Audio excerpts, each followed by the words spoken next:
Monelle tulee mieleen sanasta ruska erilaisia asioita. Tänään käsittelemme niistä yhtä. Hei, olen Mika ja tervetuloa uuden videon pariin. Viime videossa taisin mainitakin, että ensi viikolla alkaa taas jokavuotinen Ruska polkupyöräilytapahtuma. Ruska 2024. Kerron ensin lyhyesti, mikä on tämä Ruska 2024 tapahtuma. Sen teema on tänä vuonna viimeiset olympialaiset ilman olympiatulta. Tänä kesänähän oli kesäolympialaiset 2024 tuolla Pariisissa.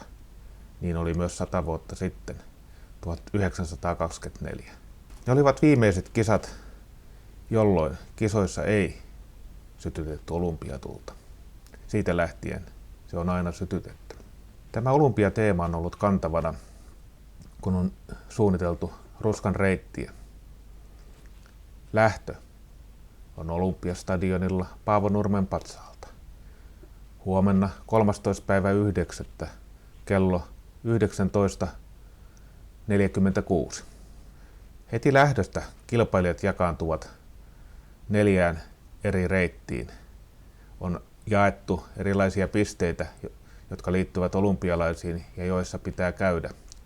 Alkaa niin sanottu lähtöparkour, joka päättyy kaikilla 1952 olympiamaratonin käännöspisteillä, jossa kilpailijat kävivät kääntymässä palatessaan takaisin Olympiastadionille. Sieltä matka suuntaa Kurikkaan, Juha Miedon patsaalle.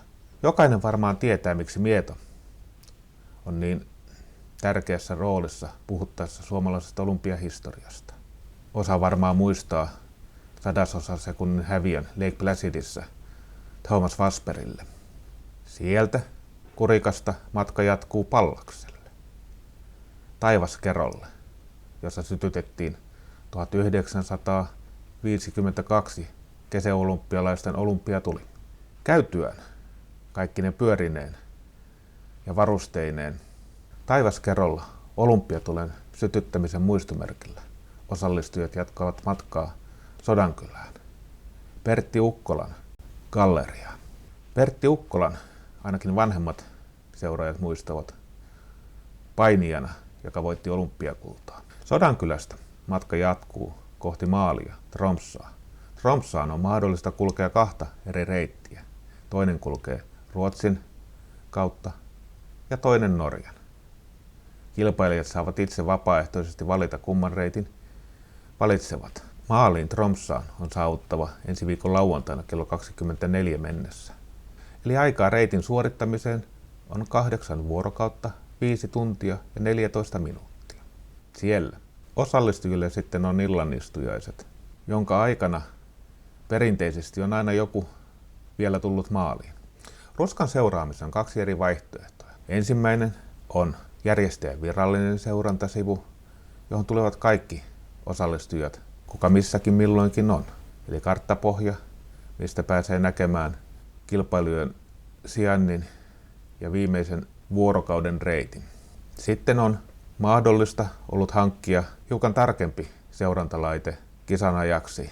Ja tämän seurantasivun tarjoaa Sporttrek. Sen reitillä tosiaan nämä, ketkä ovat seurantalaitteen hankkineet, näkyvät hiukan tarkemmin karttapisteenä. Se on hieman monipuolisempi, mutta kun se on osallistujille maksullinen, on järjestäjä myös tarjonnut mahdollisuuden osallistua maksuttomaan seurantaan. Itse seurantahan ei ole osallistujille pakollinen, että saattaa joku silloin tällöin kartalta puuttua. Maalissa sitten nähdään, onko osallistuja päässyt perille. Laitan vielä tuonne videon kuvaukseen linkit näihin molempiin seurantasivuihin. Lisäksi osallistujia voi seurata heidän omilla somekanavilla. Sinne linkit löytyvät järjestäjän sivustolta, jonka laitan myös linkkinä tuonne kuvauskenttään. Ja muistakaa, vaikka mielenne tekeekin, antaa vinkkejä osallistujille.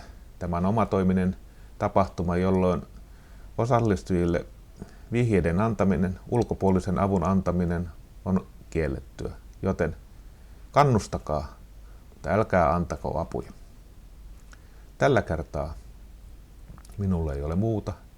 Nyt ei muuta kuin moi.